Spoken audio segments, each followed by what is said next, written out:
萧家，萧炎。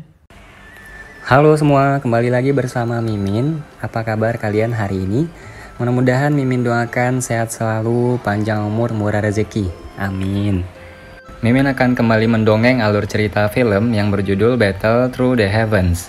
Dan mohon maaf apabila tidak sesuai dengan videonya ya, karena alur yang Mimin sampaikan ini belum dirilis filmnya. Mimin ingatkan kembali konten ini full spoiler, yang tidak suka boleh di skip ya. Yang suka semoga terhibur. Tanpa basa-basi kita mulai.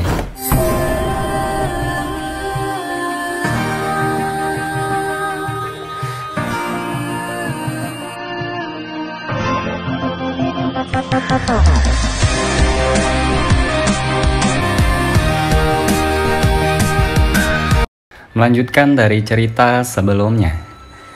Daun-daun di hutan lebat yang sunyi tiba-tiba bergerak sedikit. Beberapa sosok manusia muncul dari cabang-cabang pohon. Berhenti. Saat sosok manusia itu melintas, sosok manusia yang memimpin kelompok itu tiba-tiba mengangkat tangannya. Apa itu? Tatapan Hujia menyapu ke segala arah, tetapi tidak menemukan gerakan apapun. Ada seseorang yang datang. Ayo sembunyi dulu. Tatapan Xiaoyan menatap tajam ke kirinya. Persepsi spiritualnya yang luar biasa telah memberinya kemampuan luar biasa untuk bertahan hidup di hutan. Dia bisa merasakan gerakan yang tidak bisa dirasakan orang lain. Kecuali Sun Er, Hujia dan yang lainnya sedikit terkejut saat mendengar kata-kata Xiaoyan.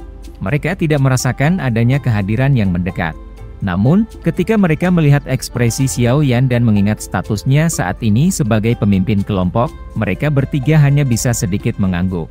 Segera, kelima sosok manusia itu melintas secara bersamaan dan dengan cepat melarikan diri ke semak belukar di bawah.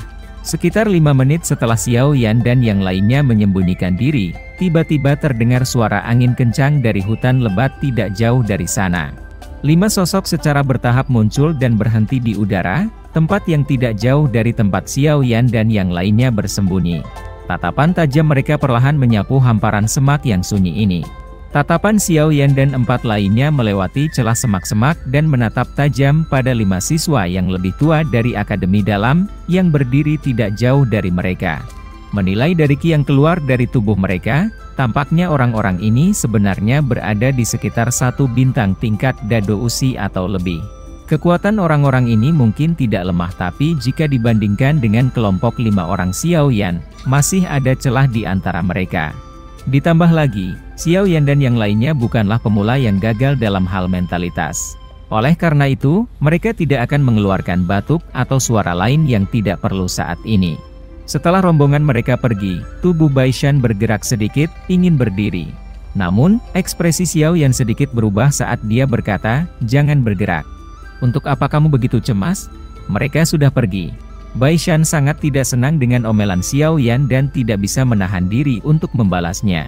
Meski mulutnya mengatakan demikian, tubuhnya tetap menurut dan tidak berani melakukan gerakan yang terlalu besar. Suasana hening menyelimuti hutan sedemikian rupa selama sekitar 3-4 menit sebelum cabang-cabang pohon tiba-tiba bergetar. Beberapa sosok manusia mendarat di atasnya dan muncul. Dari penampilan mereka, yang mengejutkan adalah kelompok orang yang sama yang seharusnya pergi lebih awal. Tidak ada siapa-siapa. Liu Mu, kamu benar-benar paranoid. Kita tidak bisa menghabiskan waktu kita dengan cara ini. Orang-orang di dahan pohon menggelengkan kepala saat melihat masih belum ada gerakan. Mereka kemudian membalikkan tubuh mereka untuk menghadapi pemuda kurus, berpakaian hijau, dan berkata. Pria muda, yang dipanggil Liu Mu, mengangguk tak berdaya.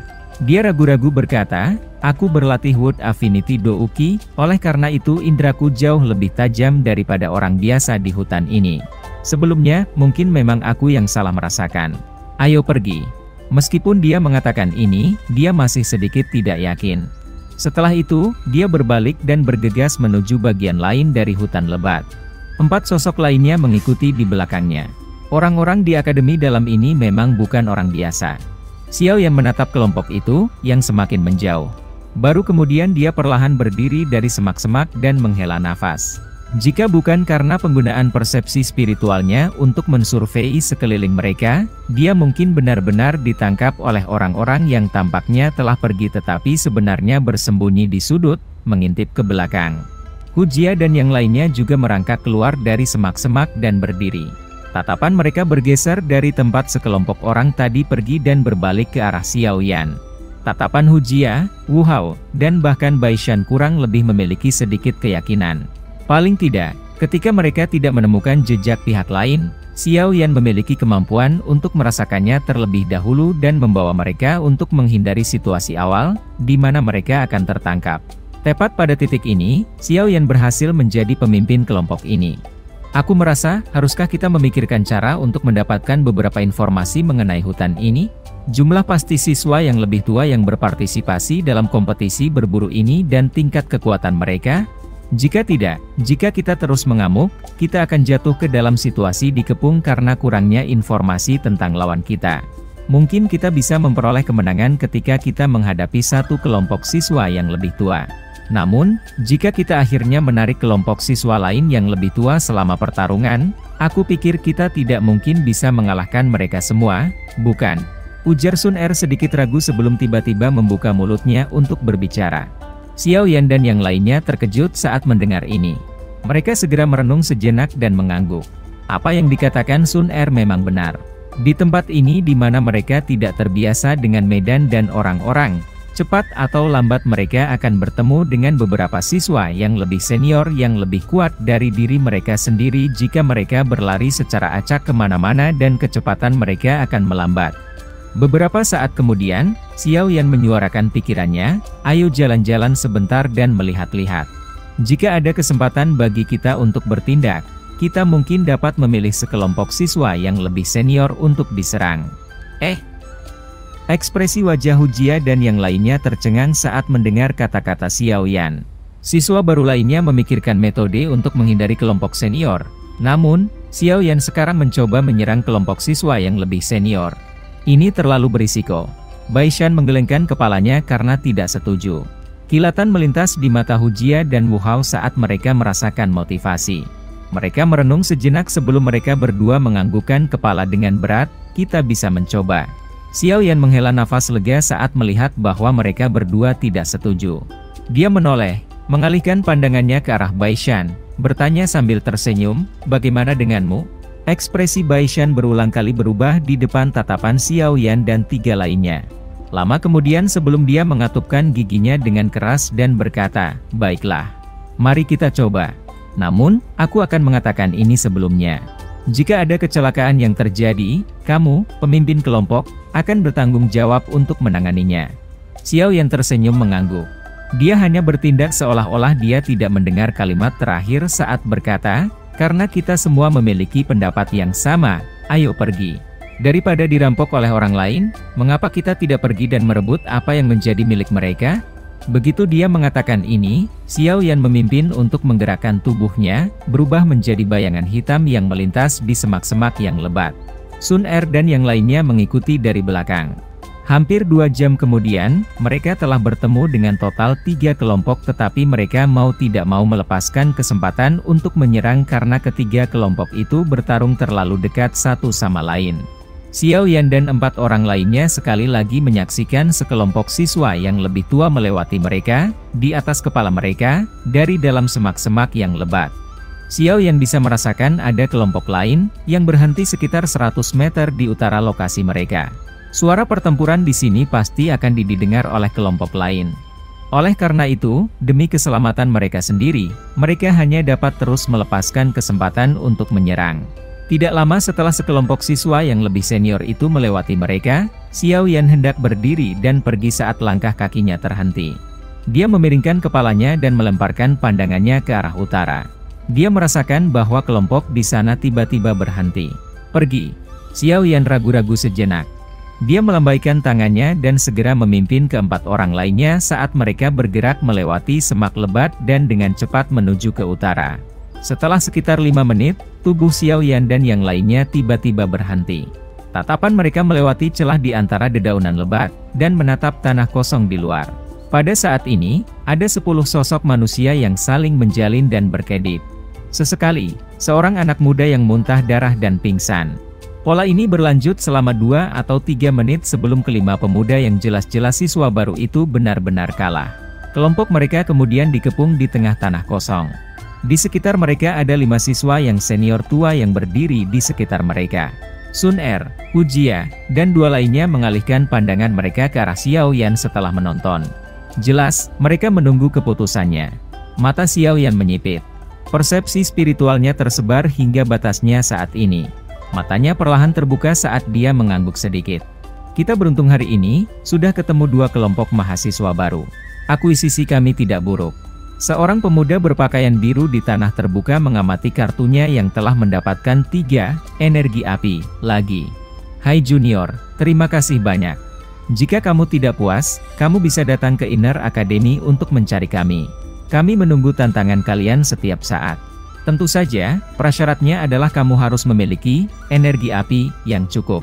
Pemuda berbaju biru itu melambaikan kartu kristal di tangannya ke arah siswa baru berwajah hijau sambil berkata dengan sombong, "Ayo pergi dan cari target selanjutnya."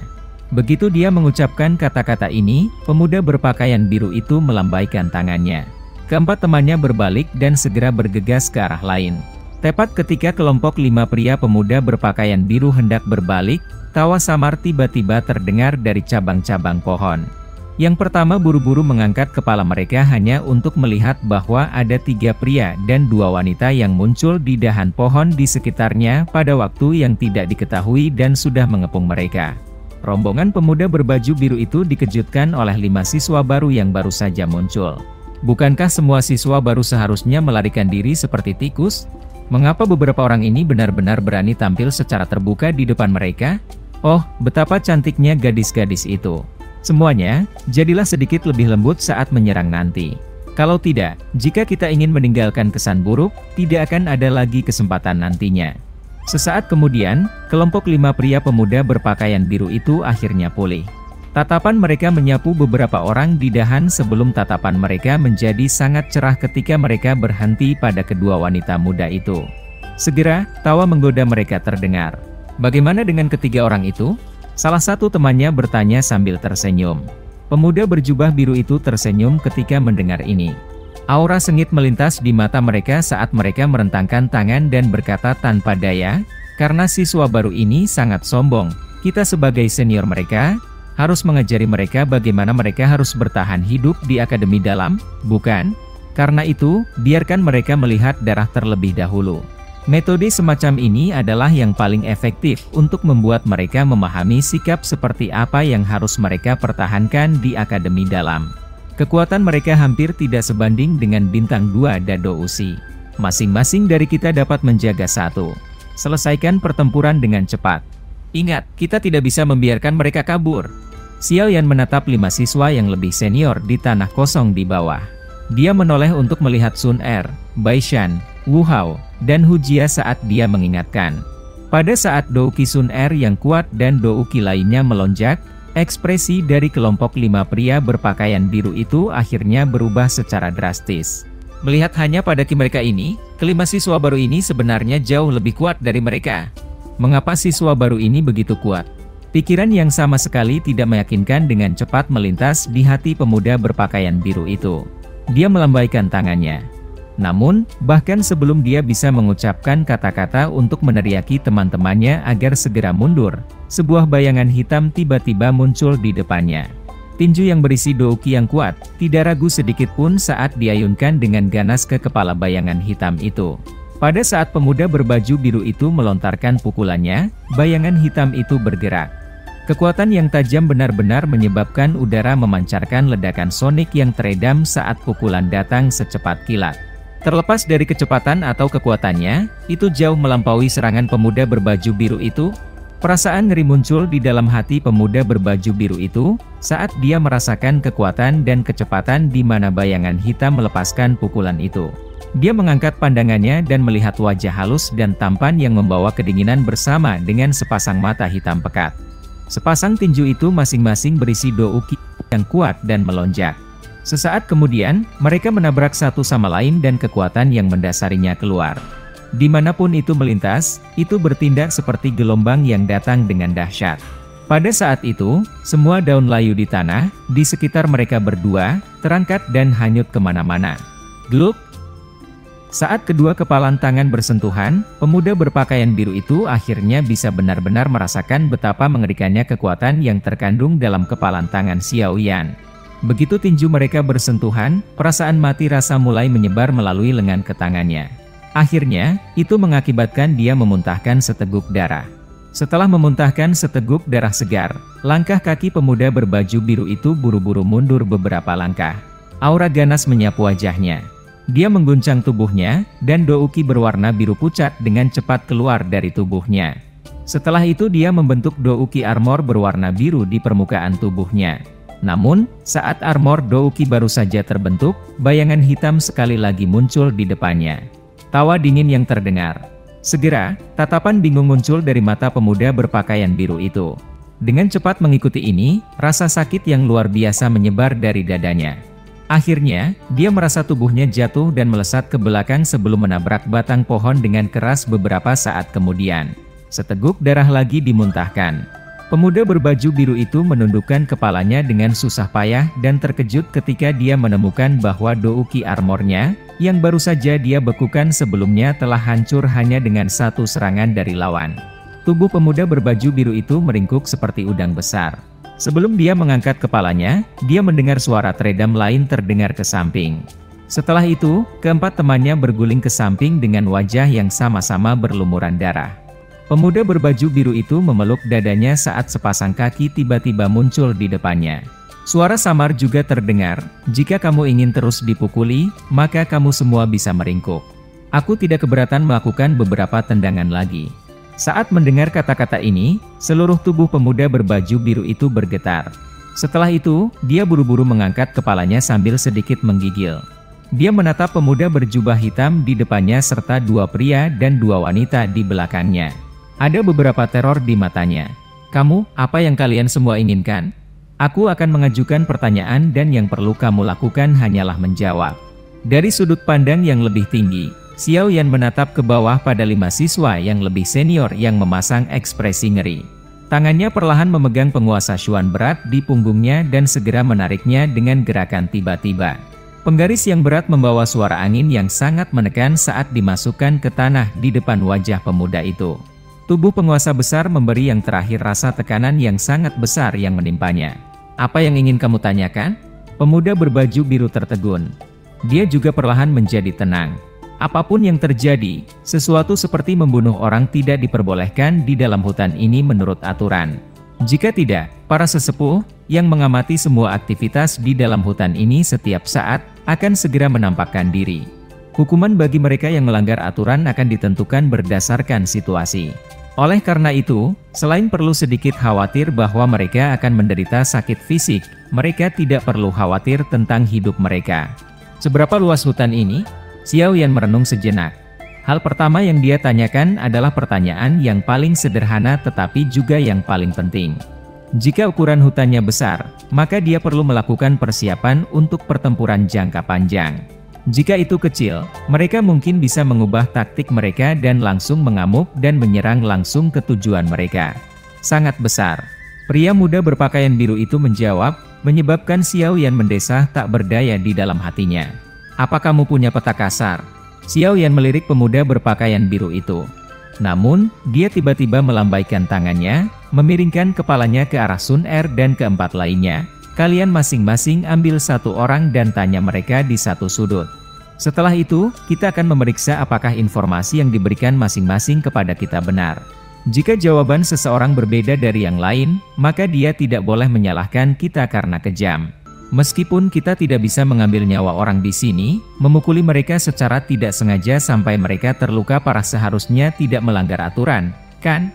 Xiao Yan secara alami membalikkan tubuhnya ke arah tim 5 orang pemuda berpakaian biru itu dan mengucapkan kalimat terakhir kepada mereka sambil tersenyum. Hati kejam Xiao Yan langsung menyebabkan ekspresi dari 5 orang menjadi sangat jelek. Tindakan semacam ini benar-benar menghilangkan niat mereka untuk berbohong. Hu Jia dan 3 orang lainnya masing-masing memimpin satu siswa dan berjalan menuju pojok mereka sendiri. Ketika Wu Hao memimpin salah satu dari mereka, sebuah suara tanpa sadar terdengar dari bawah jubah darah, "Taktik yang bagus." Xiao Yan tersenyum, membalikkan tubuhnya dan mengalihkan pandangannya ke pemuda berpakaian biru itu. Dia perlahan berkata, "Jawab sekarang." Ada peta rute kasar. Namun, itu tidak bisa dianggap tepat. Peta ini adalah sesuatu yang kami beli di akademi dalam sebelum berpartisipasi dalam kompetisi berburu. Kami menghabiskan energi api senilai 1 hari. Pemuda berpakaian biru itu tertawa getir saat dia dengan patuh mengeluarkan selembar kertas kasar dan menyerahkannya kepada Xiao Yan. Tidakkah kalian semua memandang energi api sebagai hal yang sangat penting? Kalian bersedia membelanjakannya untuk membeli barang kasar seperti itu? Tidak ada yang mau. Namun, ini adalah sesuatu yang Inner Academy paksa untuk kita beli. Kami tidak punya pilihan selain membelinya. Berapa banyak siswa senior yang berpartisipasi dalam kompetisi berburu ini? Xiao Yan menyimpan peta rute dengan benar dan bertanya dengan cemberut. Ada sekitar 50 orang. 5 orang ke grup dengan total 10 grup. Pria muda berbaju biru itu memandang ke 4 penjuru lainnya di mana interogasi sedang berlangsung dan menghela nafas. Dia tidak tahu apakah teman-temannya akan mengatakan yang sebenarnya atau berbohong. Namun, jika dia membandingkan peluang keduanya, dia hanya bisa memilih untuk mengatakan yang sebenarnya. Seperti apa kekuatan mereka? Apakah mereka kira-kira sama dengan kalian semua? Xiao Yan terus bertanya. Kata-kata Xiao Yan menyebabkan pemuda berpakaian biru itu memutar matanya. Apa yang kurang lebih sama dengan kalian semua? Ada 8 grup yang kira-kira sama dengan kami. Kami semua adalah siswa yang masuk akademi dalam tahun lalu. Masih ada 2 kelompok lagi yang merupakan mahasiswa senior dari tahun sebelumnya.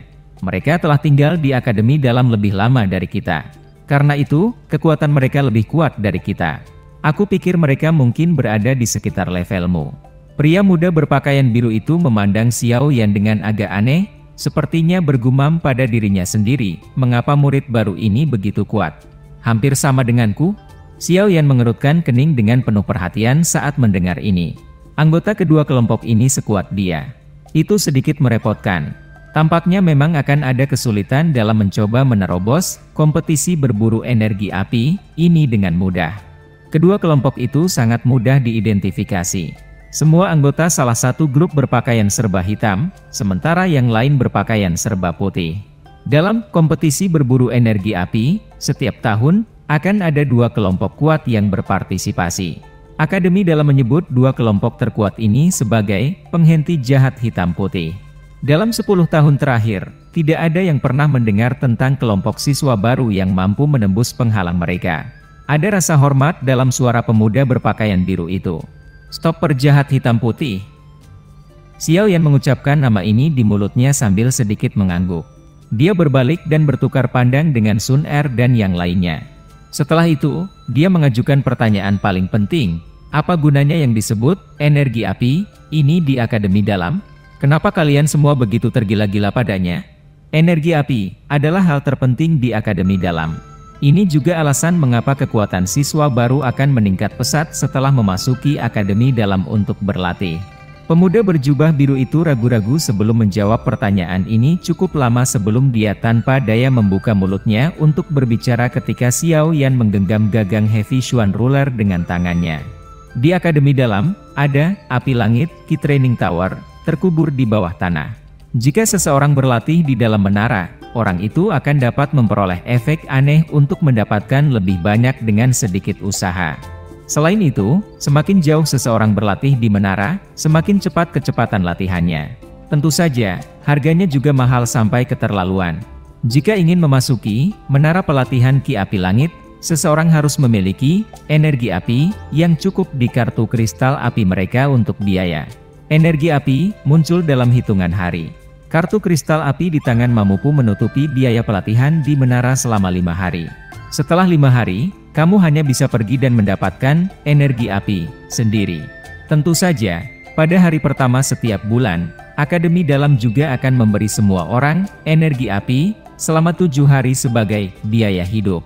Saat mengucapkan kalimat terakhir ini, ekspresi pemuda berbaju biru itu sedikit aneh. Wajah Xiao yang tercengang saat mendengar perkataan pemuda berbaju biru itu. Tak disangka metode pelatihan Akademi Dalam begitu aneh namun luar biasa. Jika seseorang ingin memasuki apa yang disebut menara pelatihan Sky Flame Key untuk berlatih, perlu membayar biaya. Biaya yang disebut ini adalah energi api. Pada kartu kristal api, tidak heran orang-orang ini sangat mendambakan energi api di tangan kita. Xiao Yan tertawa getir. Ada satu metode lagi untuk mendapatkan flame energy, yaitu naik ke puncak, peringkat kuat di Akademi Dalam. Seperti namanya, ini adalah sistem peringkat yang digunakan untuk mengukur kekuatan seseorang. Itu juga peringkat yang paling berharga di Akademi Dalam. Hanya ada 50 nama di peringkat. Selama kamu bisa mendapatkan posisi di sana, kamu akan bisa mendapatkan hadiah yang dikeluarkan Akademi Dalam setiap bulan.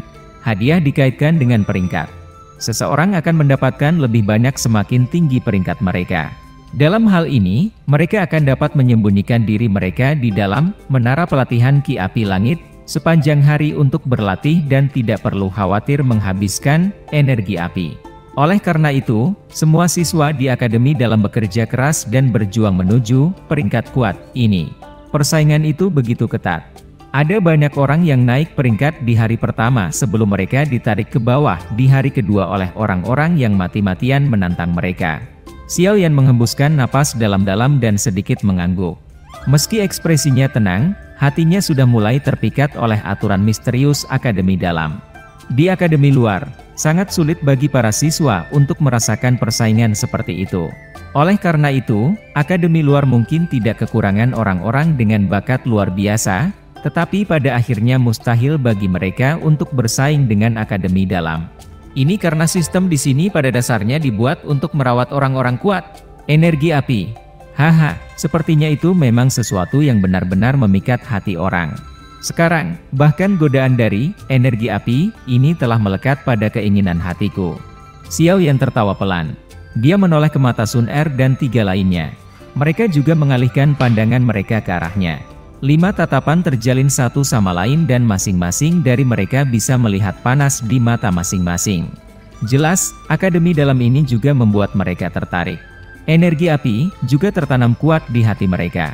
Xiao Yan bergumam di dalam hatinya. Sudut mulutnya tiba-tiba terangkat menjadi senyuman jahat yang membuat hati pemuda berbaju biru itu terasa dingin. Dia menundukkan kepalanya dan tersenyum. Dia berkata, "Terima kasih senior telah memberitahuku. Namun, bisakah kamu menyerahkan kartu kristal api di tanganmu?" Pemuda berbaju biru melebarkan mulutnya saat dia menatap senyum Xiao Yan. Ekspresinya berubah drastis. Dou Qi mengalir tiba-tiba. Namun, bahkan sebelum dia bisa bergerak, bayangan hitam besar membawa suara angin yang menekan, menabrak dengan keras, akhirnya berhenti tepat di depan wajah pucat milik pemuda berpakaian biru itu. Pemuda berpakaian biru itu tertegun saat dia menatap tubuh penguasa yang sangat besar itu. Beberapa saat kemudian, wajahnya pucat saat dia duduk kembali di tanah. Tangannya bergetar saat dia mengeluarkan kartu kristal api berwarna biru pucat dari cincin penyimpanannya. Xiao Yan tersenyum menerima kartu kristal api berwarna biru pucat ini. Saat tatapannya melihat angka 28 berwarna merah di atasnya, senyum di wajah Xiao Yan tumbuh jauh dari sebelumnya. Xiao Yan memegang kartu kristal hitam dan biru. Setelah itu, dia menggosoknya dengan keras. Cahaya menyala dan pada kartu hitam pekat, angka 5 berubah menjadi 26 sedangkan kartu biru pucat menyusut menjadi 7. Mulai sekarang, posisi pemburu dan yang diburu dalam kompetisi berburu ini akan dibalik. Ini karena perburuan ini sudah mulai merasakan ketertarikan terhadap para pemburu. Xiao Yan dengan lembut bergumam sambil menatap 26 pada kartu kristal api hitamnya yang gelap. Film pun berakhir, mohon maaf kalau ada salah-salah kata, sampai jumpa di video selanjutnya.